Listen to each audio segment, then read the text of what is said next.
I finally purchased my dream home and invited my family to see it. Not a single one of them showed up. They all gave excuses instead.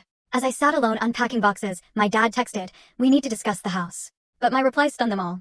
You know that feeling when you pour your entire soul, every single penny, every waking hour, into one impossible dream? I did that for a decade. I sacrificed everything to buy my dream house.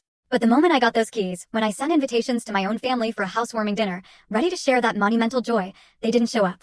Not a single one of them.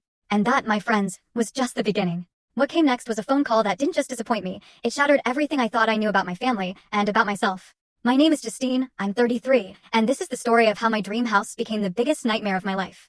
I grew up in a cramped, two-bedroom apartment, deep on the east side of town.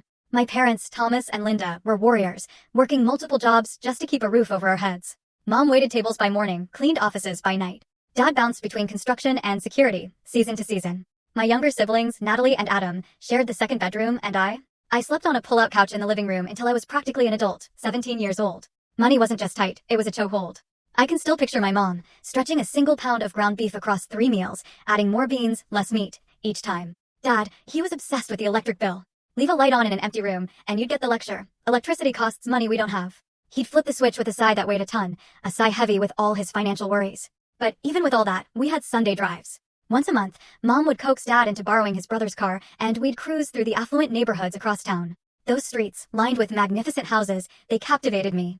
I'd press my face against the window, picking out my favorites, imagining what life might be like inside. Look at that one with the red door, Mom. I'd point to a craftsman with a wide front porch, baskets overflowing with flowers. Mom would beam, her eyes lighting up. That one's gorgeous, Justine. All those windows would let in so much natural light. But Dad's response, it never changed. It was like a broken record, playing the same old tune. People like us don't own houses like that, he'd say, his knuckles white on the steering wheel. Best not to fill your head with impossible dreams. Those words, they stuck with me. Not as a discouragement, but as a challenge. A fire was lit. By 15, I'd talked the owner of a local diner into hiring me on weekends and after school. Every single dollar, I saved it, tucked away in a lockbox under my pull-out bed.